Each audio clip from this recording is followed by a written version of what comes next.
Deixa que diga que pense que fare. Deixa isso pra lá, vem pra cá, o que que tem? Eu não estou cozinhando nada, você também. Faz-me bater papo assim gostoso como alguém. Deixa que diga que pense que fare. When I say the word sugar, you're probably thinking fine, white, powdery stuff or fine-grained stuff. But for a long time, that's not what would come into most people's minds. This is a product called Muscovado. Feels like wet sand. It's grainy, it's coarse.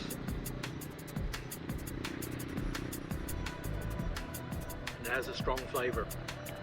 It's not brown sugar. This is not sugar in the way that we think of it today. This is unrefined sugar. This is raw crystal from the cane juice pressed from raw cane and set into a crystal form by heat. And this was the process used historically.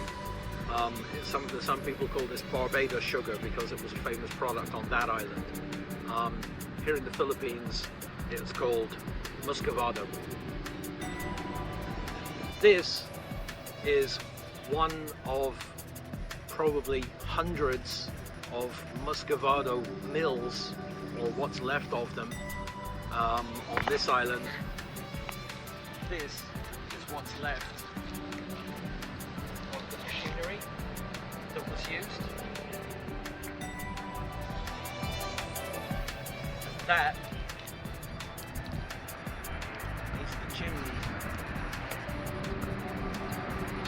the smokestack. So this is the mouth of the beast, the fireplace.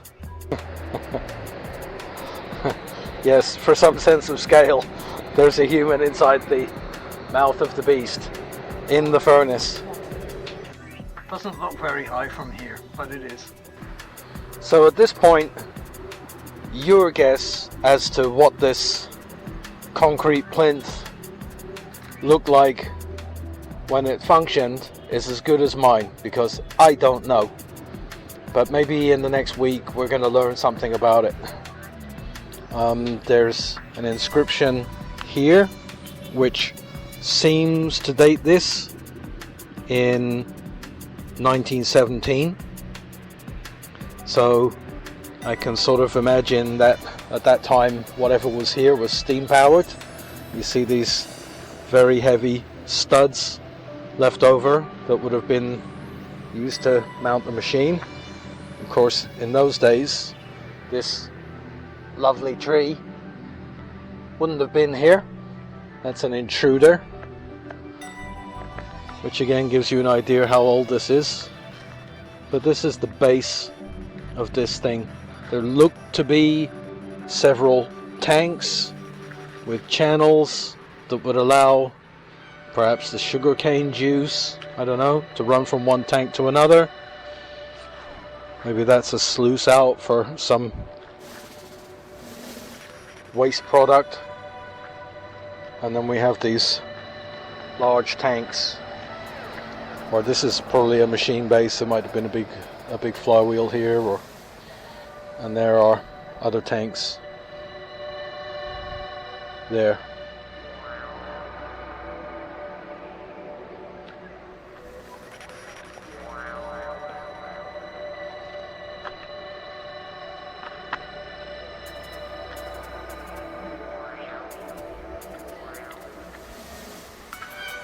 And there, of course, is our smokestack.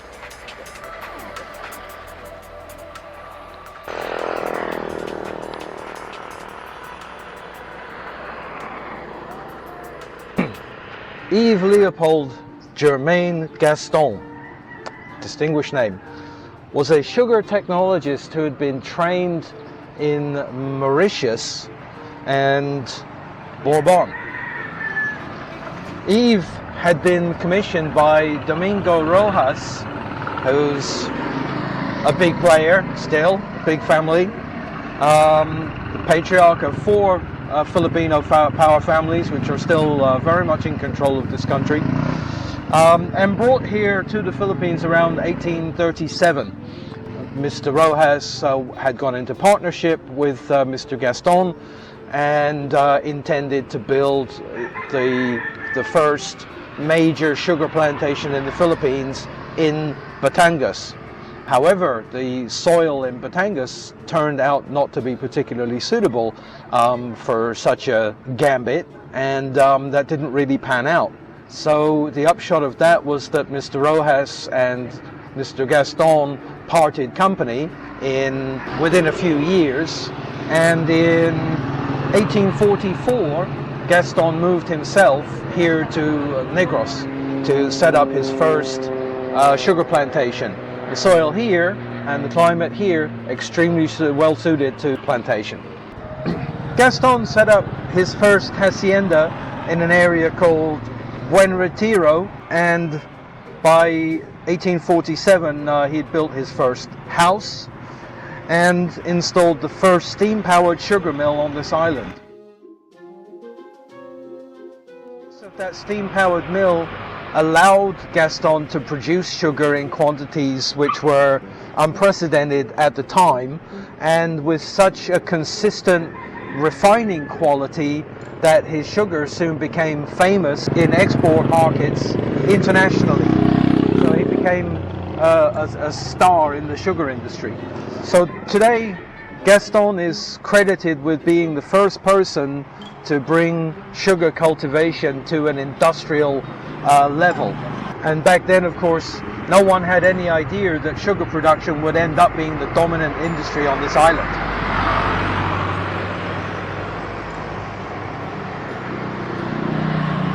Sometime around the turn of the century, Yves had decided that it was too far for his children to move from the hacienda every day to the schools here in Salai City, and then they decided to buy a lot and build a house.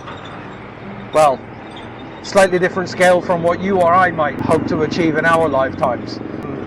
We are almost a kilometer from the coast, but Gaston bought an entire lot from this street all the way to the coast and built this fine house here to live in.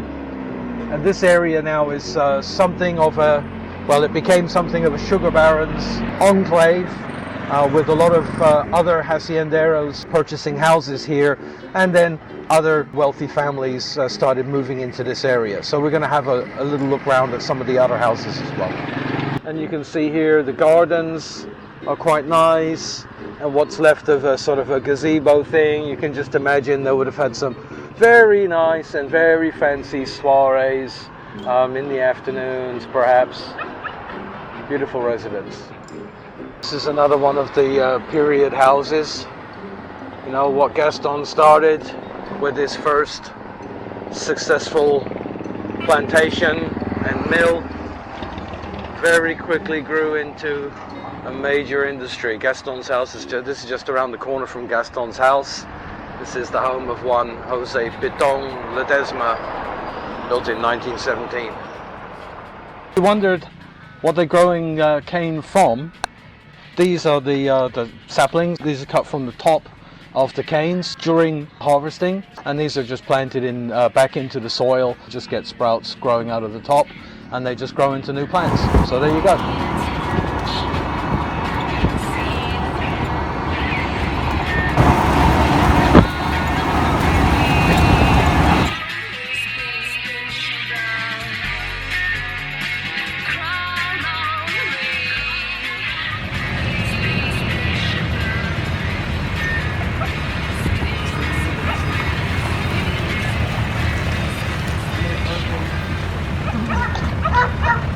Sorry about the dog barking here. This is the so-called iron dinosaur of La Carlota. This is one of those narrow gauge steam locos made in the USA. So this was, I guess, pre-war, post-Spanish And these ran on these narrow gauge tracks, which we've seen all over the place. Simple small engine would drag some trucks loaded up with sugar from the fields to the mills. And that's the coal wagon. There's the boiler. Bit of the machinery left. Not in great shape, of course. Rusty as hell. But what do you expect? It's done up as a little bit of a sort of a kitsch mascot for the city. But again, it's a city that was built on sugar, so it's kind of deserved. Would have been nice to see these chuffing around the countryside. Would have been really nice. 1931. 1931. There you go. So here we are at the Hawaiian Philippine Sugar Company, or I think they call this Sugar Central. It's one of the biggest mills on this island. And interestingly, it's the only modern mill that still produces Muscovado. The plant is at the moment not accepting tours or visitors, but they actually have here one of the oldest working sugar mills in existence that can even still be powered by carabao. Imagine that. So I guess if they had a power failure, they could still hook a carabao up to the mill equipment and still produce Muscovado the old way. So apparently they also have a few working steam engines. I don't know if they work all the time, but they are in working condition. These are again American engines. I think these were made in Pittsburgh at around the turn of the century, like early 1900s, 1911, something like that. They're very similar to the one that we saw there in La Carlota. So this is your leftover fiber after all of the final processing is done, really, and even the molasses are extracted from the cane. That's what's left over. Whoa. And I think in the old days that these would have been used to power even the steam engines. They would have burned this stuff to power the steam engines that actually ran the mill, or ran the mill equipment. So this is the home that Eve's son, Victor, had built.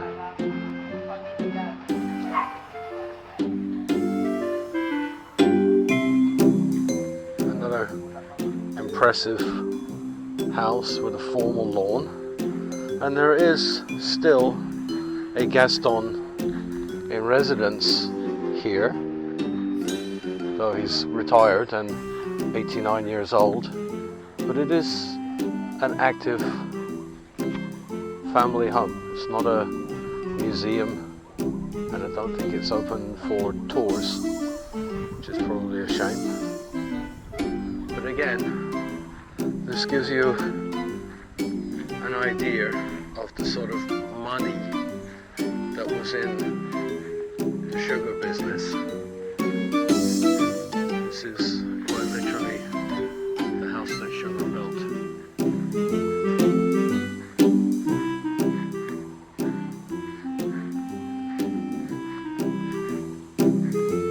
Hello, Milky. Don't pee anywhere you're not supposed to, huh? Hmm?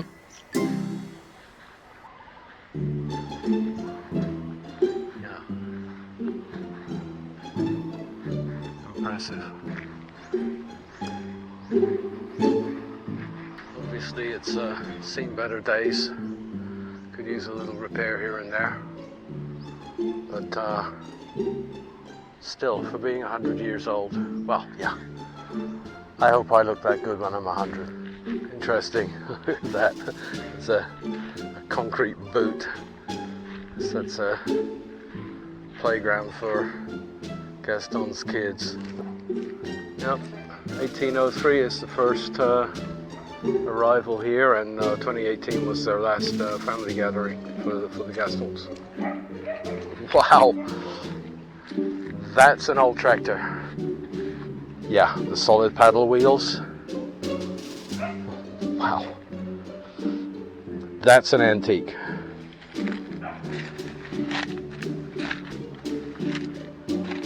Yeah.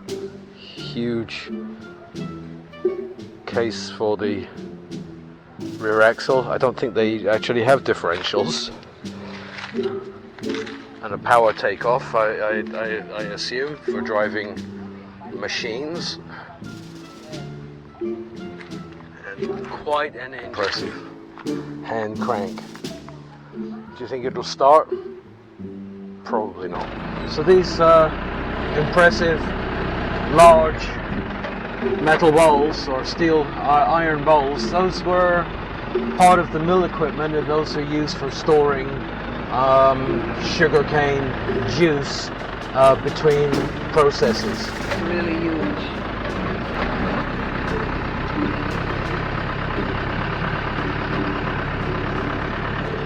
There's the old machine. Have it. This is the original. This is OG. This is the first one on this island. Quite probably the first one in the Philippines. We're not sure, but definitely in this time frame. Yeah. So this is a steam-powered mill. Obviously, the steam engine isn't here. One of the other machines that I've seen was probably belt driven. This one might also have been a belt drive machine. Ah, so this is the steam cylinder, and that would have driven this wheel, correct?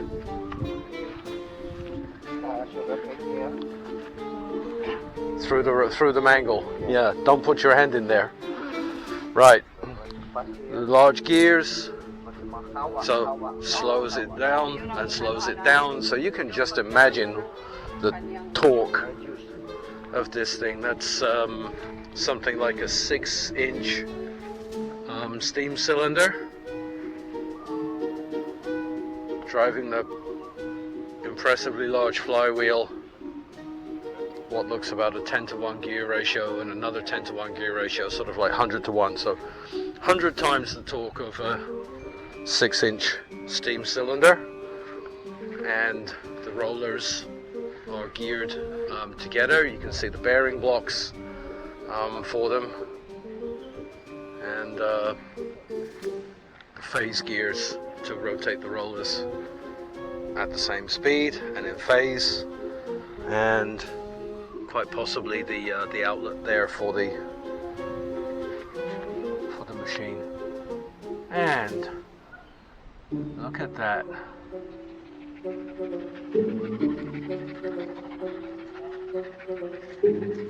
That's Whitkin, Knoll and Co. of Glasgow. There you go, right back to the beginnings of the steam age. Robert Louis Stevenson and so on. Look at that. Very impressive. Hun, would you just come and stand in front of the machine for a little scale? Otherwise you can't tell how big it is. No? Okay. Yeah. Don't put your hand in there. Yeah, this is where the Yes, sugar cane that's where you comes feed the cane in there. Would that be where the juice would come out? There? Yeah, from here. Right. Down there. Yeah. With all the big kawa. Right. The boiler here. Yes. So there was a big hose or to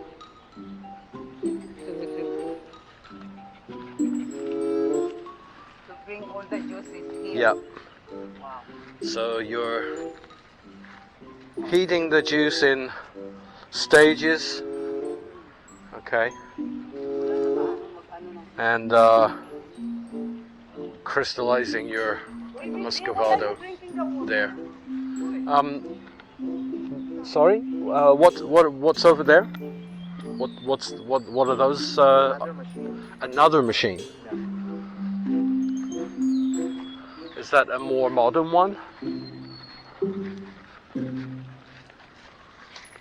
Okay, over here there's another machine. Ah, yes, belt drive. So this would have been electric, perhaps, or For the machine. yeah, yeah. So this one looks to be a little bit Yes. later. Nakalat lang siya. Nakalat lang siya. Quite a modern-looking electric motor there. Well, it's an ant home now, but Just started it all 1940. over.